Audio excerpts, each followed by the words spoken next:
نسل دنیا میں پھیلتی گئی،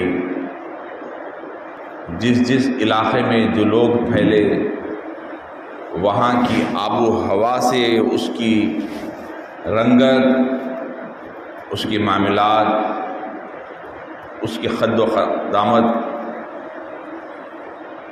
اس کی بولی، اس کا مزاج، اس کا کھان پان، اس کی روزمرہ کی زندگی رب نے الگ الگ جدا جدا رکھی۔ تمام کائنات کا رب کائنات ہے، رب قدیر تمام عالمین کا رب العالمین جہاں ہے، وہیں وہ رب العالمین اپنے بندوں کو ایک جیسا نہیں بنایا۔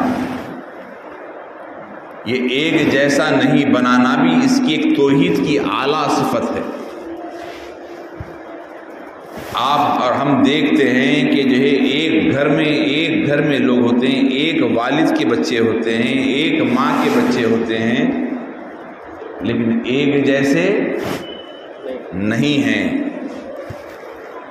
ارے ایک باپ کے، ایک والد کے، ایک ماں کے بچے ایک جیسے نہیں۔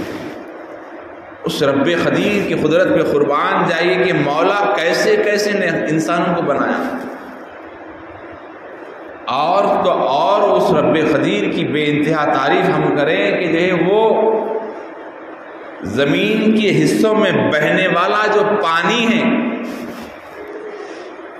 زمین کے حصوں میں پانی ہے، جس پانی کو پھیلا دیا رب نے، اس پانی کا ٹیسٹ، اس پانی کا ذائقہ، اس پانی کا مزہ، اس پانی کا جو ہے کہیں کھارا ہے تو کہیں پھیکا ہے تو کہیں میٹھا ہے تو کہیں کچھ اور ہے۔ اس کیسی قدرت والا، جبکہ اس تمام کائنات میں پھیلانے والا وہ رب ہے۔ درختوں پہ آئی، تمام درخت کے پتے ہرے ہیں، لیکن ہر پتے کا کلر الگ، ہر پتے کا ذائقہ الگ، ہر پتے کا سائز الگ، ہر پتے کا مزاج الگ، ہر پتے کا شفا الگ، ہر پتے کا معاملہ الگ۔ تو کیسی شان والا میرا رب ہے کہ ایک زمین پہ پانی بچھا دیا، پانی کا مزاج، پانی کا ٹیسٹ، پانی کا مزہ الگ الگ ہے۔ وہ کیسی قدرت والا رب ہے، ایک گھر میں بچوں کو پیدا کرا، ایک جیسا نہیں۔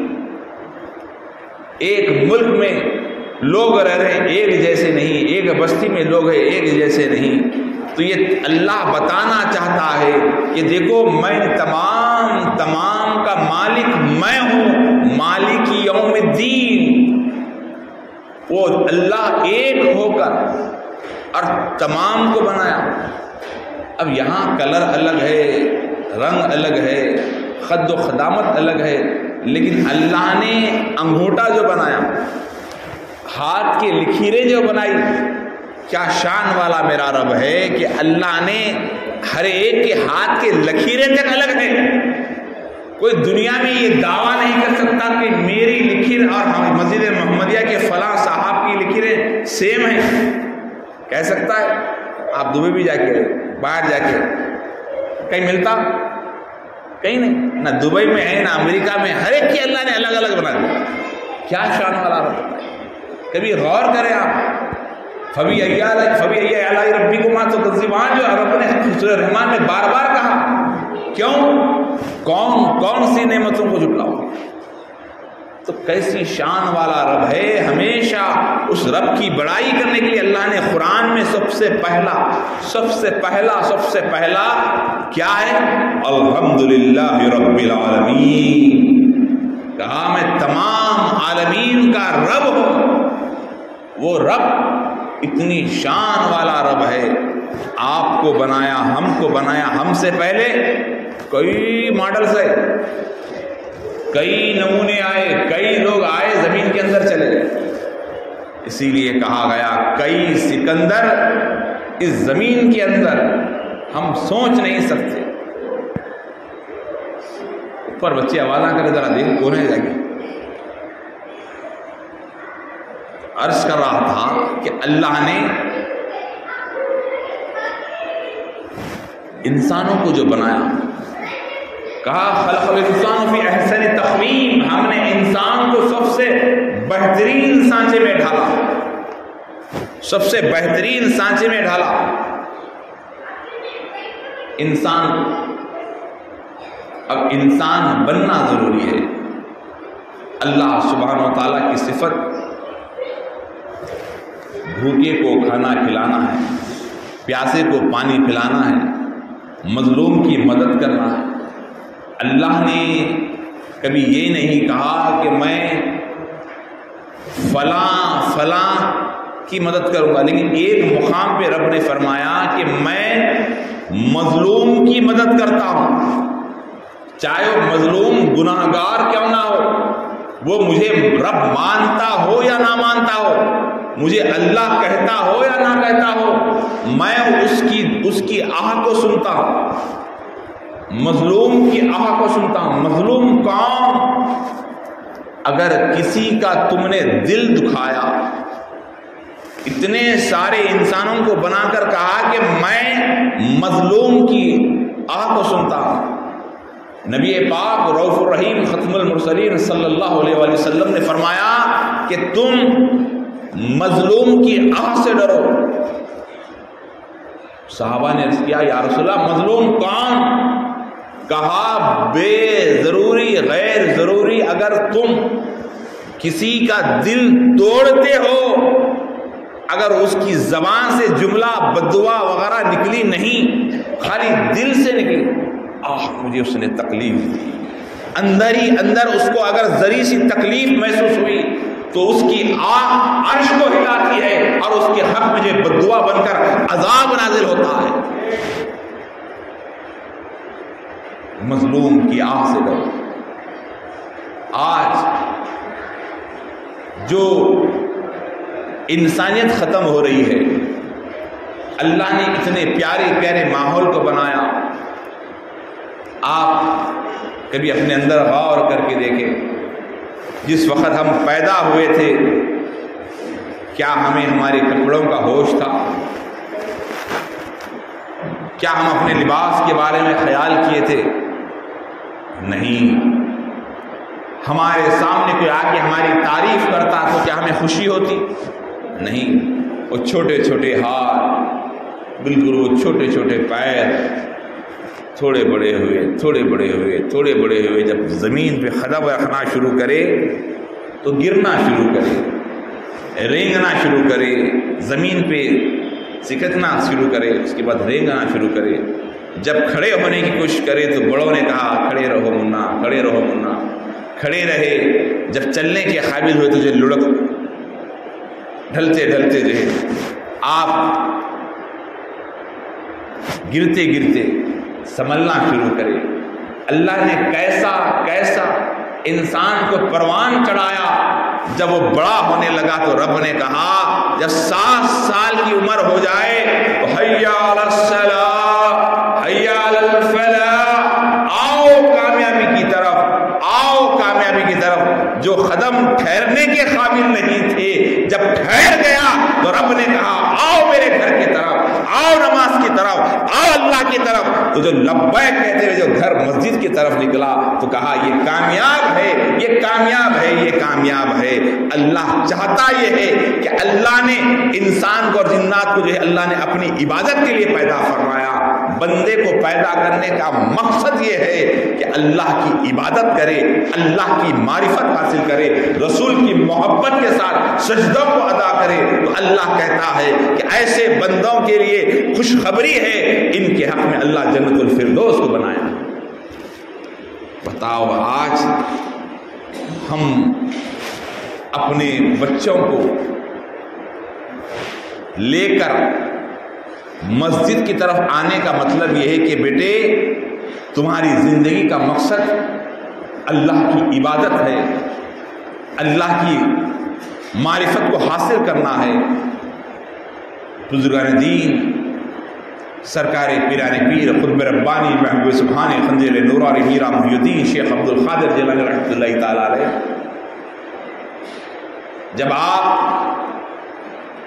بچپنے کا یہ عالم تھا کہ آپ کہ والد بزرگوار حضرت ابو صالح موسیٰ جنگی دوست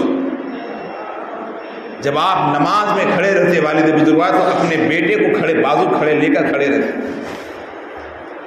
تو انہوں نے بچپنے سے ایسی دینی تربیت میں رکھا اور بارہا کہتے کہ بیٹی سر سجدے میں رہے تو یہ خیال کرے کہ میرے حبیب کائنات محمد رسول اللہ جس طرح سجدہ کرتے میں اس طرح سجدہ کر رہا ہوں، تصور اس طرح سجدہ۔ ہم سر کس کے سامنے رکھ رہے ہیں؟ اس رب قدیر کے سامنے رکھ رہے ہیں، اس رب کائنات کے سامنے رکھ رہے ہیں جو تمام کائنات کا رب ہے، جس کائنات کو ہم دیکھے نہیں، ہم سمجھے نہیں، اس رب ذوالجلال کو ہم آپ سجدہ کر رہے ہیں۔ اس سجدہ کس کے لیے کر رہے ہیں وہ سمجھنے کی ضرورت ہے۔ حضرت سیدنا موسیٰ کلیم اللہ علیہ السلام جو اللہ کے کلیم ہیں، اللہ کے کلیم ہیں، وہ اپنے تمام چاہنے والوں کے ساتھ ایک راستے سے گزر رہے ہیں، تو ان کے ایک دور کے سب سے بڑا جو عبادت گزار تھا، اس نے آ کے عرض کیا، اے موسیٰ میں دن میں روزہ رہتا ہوں، رات تمام عبادت کرتا ہوں، اللہ کے سامنے سجدے کرتا ہوں، میں جب سے ہوش سنبھالا ہوں اللہ کی بڑائی بیان کر رہا ہوں، اللہ کی جو ہے حمد و ثنا کر رہا ہوں۔ آپ رب سے پوچھیں کہ میرا مقام کیا ہے، میرا مقام کیا ہے اللہ کے یہاں؟ تو حضرت موسیٰ نے کہا ٹھیک ہے، اور تھوڑی دیر آگے بڑھے تو ایک اس قوم کا گناہگار، اس قوم کا خطا کار جو گناہوں میں مبتلا تھا، جس سے ہر گناہ ہو، یہاں تک کہ وہ مسلسل نشے میں رہتا، اس نے حضرت موسیٰ سے کہا، اے موسیٰ آپ ذرا رب سے پوچھیں، میں آپ کا نام لیوا ہوں لیکن میں عمل میں نہیں ہوں، میرا کیا مقام ہے ذرا رب سے آپ پوچھیں۔ حضرت موسیٰ کلیم اللہ نے کہا ٹھیک ہے۔ جب آگے آپ چلے گئے کوہ طور پر، اللہ سے کلام ہوا، کلام ہونے کے بعد واپس آئے تو آپ نے کہا، اے اللہ ایک تیرا بندہ ہے جو تیری عبادت کرتا ہے، تیری عبادت میں مصروف رہتا ہے، اور وہ رات میں روزہ رہتا ہے، دن میں جو ہے دن میں روزہ رہتا ہے، رات میں تیری عبادت کرتا ہے۔ اس نے کہا کہ یہ میرا مقام جنت میں کون سا ہے؟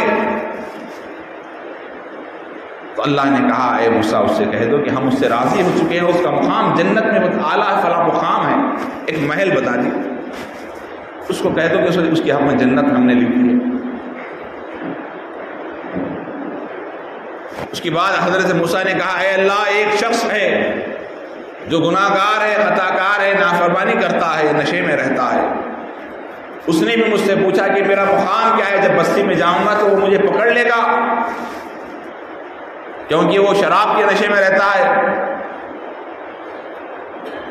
اس لیے نشے میں جو رہتا ہے وہ خود اپنے آپ میں نہیں رہتا ہے، کس کو کیا کہہ رہا ہے، کس سے کیا بات کر رہا ہے، اس کو احساس ہی نہیں رہتا۔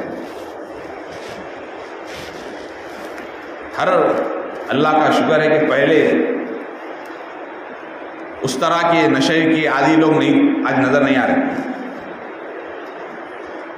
آج سے 20 سال پہلے 30 سال پہلے ہر گلی میں شام ہوتی کہ 10-12 لوگ پی کے عجیب و غریب تقریر کرتے نکلتے، آپ لوگ واقف ہو، شریف لوگ دروازے لگا لیتے رہے زیادہ کام کا، لیکن آج نشہ بدل چکا ہے، آج شرابی اپنا رنگ چینج کر چکا ہے، وہ شرابی اس شرابی سے بہتر تھا، آپ بولیں گے وہ کیسے؟ آج 12 سال سے لے کر شروع ہو رہا نشہ بچوں کا. 12 سال کے بچے اسکولوں میں جو ہے نشہ کر رہے ہیں، اور ایسے ویسے آٹو چلانے والے کا بیٹا نہیں، پیاز بیچنے والے کا نہیں، ترکاری بیچنے والے کا نہیں، روڈ پہ جو ہے چھوٹے موٹے جو ہے کاروبار کرنے والا نہیں، جس کے ماں باپ NRIs ہے، جس کے ماں باپ کروڑ پتی ہیں، جس کے ماں باپ بڑے بڑے بلڈنگوں میں رکھے ہیں، ویسے بچے. حیدرآباد کا جو ہے نیوز آئی ہے کہ بڑے اسکولز کے بچے جو ہے باتھ روم میں جا کے نشہ کر رہے ہیں، اور نشہ ایسا کہ خطرناک ہیروئن افیم کا نشہ کر رہے ہیں، اور وہ بچے مست مگر میرے کسی کو ٹیچر کا کہنا یہ کہ بچے کچھ بات یعنی اتنا ادب میں رہتے، اتنا ڈسپلن میں رہتے کہ کسی سے لڑتے بھی نہیں، خاموش رہتے ہیں. جب تحقیق ہوئی تو پتہ چلا کہ یہ نشہ کرنے کی وجہ سے انہیں مست میں رہتا، بس خاموش سنسان. تو تحقیق میں بات آگے نکلی کہ یہ نشہ کرے کیوں؟ کہا کہ یہ بچہ جب پیدا ہوا، بڑا ہوا، 3 سال کی عمر سے 2 سال کی عمر سے ہاتھ میں موبائل فون دیا گیا، تو موبائل گیم کھیلتے کھیلتے کھیلتے کھیلتے اس کو یہ دماغ چلنے کی عادی ہو گئی. تو اس کے بعد دماغ کو سکون نہیں ملا، تو اس کے دوستوں نے آپس میں طے ہوا کہ چھوٹی چھوٹی عمر سے نشے کی عادی بن گئے، اور وہ نشہ کرتے کرتے بھاری نشے میں آ گئے. پیسہ تو ماں باپ کے پاس ہے، تو وہ بچوں کو پکڑا گیا، ان کی کاؤنسلنگ کروائی گئی. ہمارے شہر کی بات کرو میں، تو کم عمر کے بچے میڈیسن کا نشہ، وائٹنر کا نشہ، پیٹرول کا نشہ، نہ جانے کلر کا نشہ، کیسے کئی قسم کے نشے ہو گئے ہیں. تو اللہ ہماری قوم کی حفاظت کرے. ہم اپنے بچوں پہ گہری نظر رکھنے کی ضرورت ہے. تو وہ نشہ کرنے والے بڑی عمر کے لوگ جو شراب پی کے رات میں پھرا کرتے، آج نسلیں برباد ہو رہی ہے. ہمیں اس کی قدر کرنے کی ضرورت ہے. تو عرض کر رہا تھا کہ حضرت موسیٰ نے کہا اے اللہ، ایک شرابی بھی ہے، اس سے تجھ سے پوچھتا ہے کہ میرا مقام تیرے پاس کیا ہے. اس رب العالمین نے کہا اے موسیٰ، اس سے کہہ دو کہ اس کا مقام جہنم کے اندر دہکتا ہوا ایک حوض ہے، اور اس پہ ڈھانپنے کا جہاں ڈھکن ہے، اس کی جو گرمی کی بھاپیں نکلیں گی، اس کے بازوؤں سے کھڑا کیا جائے گا، اور اس سے وہ چیخاں مارے گا، تڑپے گا. اس مقام پر اس کو ٹھہرایا جائے گا، کیونکہ اس نے ہماری نافرمانی کی ہے. اس سے جا کر کہہ دو. اب حضرت موسیٰ کلیم اللہ آئے، راستے میں وہ نمازی صاحب بے چینی سے انتظار تھے کہ حضرت موسیٰ کب آئیں گے، ملاقات کر کے پوچھیں گے کہ میرا مقام کیا ہے.